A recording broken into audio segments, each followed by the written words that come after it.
Welcome to ôKAMI Sigma. This is your Sensei Julius back again for another tutorial video. Today, I decided to, share something about divination. Okay, one of the divination tools that is very popular is the runes. Okay, so we're gonna try to read the runes, okay, and study the runes. So the runes came from All Father Odin, okay, and these are very magical uh, characters or um, magical runes, okay, and we're gonna discuss their meanings and interpret them. And if ever you decide to use runes for your divination practice, you can try and use the runes from Nordic mythology. Okay, so let's go and study some runes. But before we do so, we would like to invite you to support our channel. Feel free to like, share, subscribe, give us a heart, give us a follow, and click that plus button. Okay, so let's go ahead and study some runes. Okay, let's discuss the Ingwas rune. The Ingwas rune is a rune that looks like a greater sign and a lesser sign, like colliding with each other. So it represents the energy of resting, gestation, movement, mysteries, expectation, and internal growth.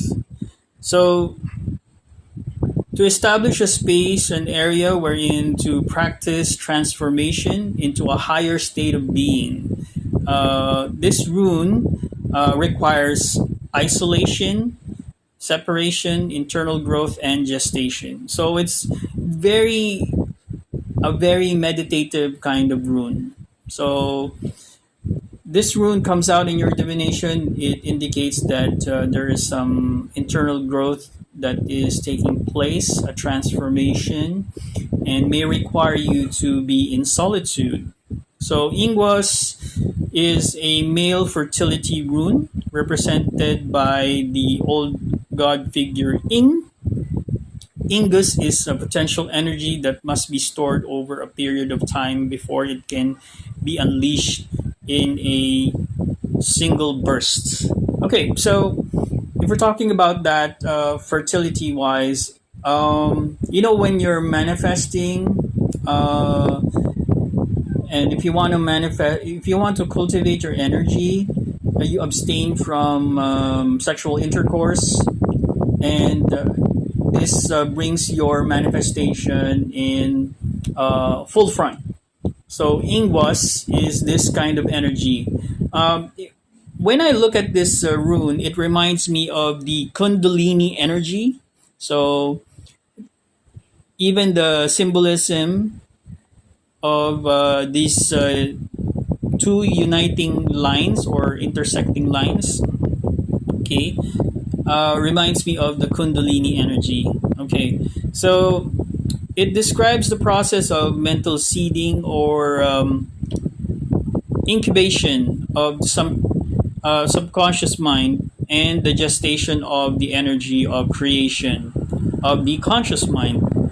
Ingus is a change or of the change, like a seed planted on the ground. Okay, it requires some sort of self-sacrifice. Again, there's the isolation energy, in order to birth a new form, as well as the qualities inherited as a result of metamorphosis. Metamorphosis is transformation, the internal alchemy of the human spirit. Okay, as a result, Ingus lore contains a genuine meaning of self-sacrifice when one form is called upon to die in order for a new form to evolve and begin to grow. This is referring to sacrifice. Um, this reminds me of two tarot cards, which is the Hangman and the Hierophant card. Uh, but this definitely pertains to achieving some sort of growth by isolation and sacrifice. Um, it reminds me of All Father Odin giving one eye in order to gain the knowledge of the runes. So that's self sacrifice. So this one is a fundamental idea, so called male mysteries. To die for a cause, an ideal for freedom, which is it's a universal hero's journey theme of a warrior in the tradition that is linked to Ingwas, the energy of self-sacrifice. So, in as much as like sacrifice is involved, this is a gift for a gift, value for value.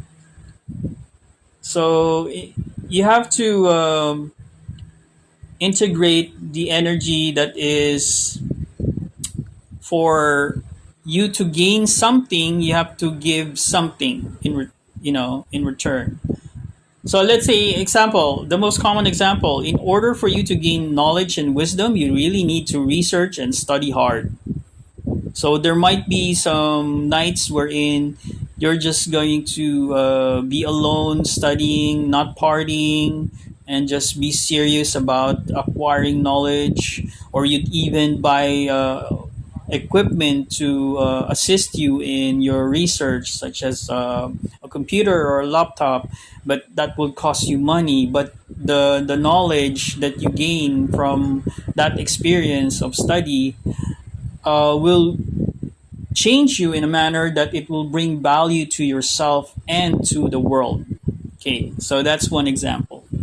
So another example is, say you would like to raise your consciousness and increase your spiritual power.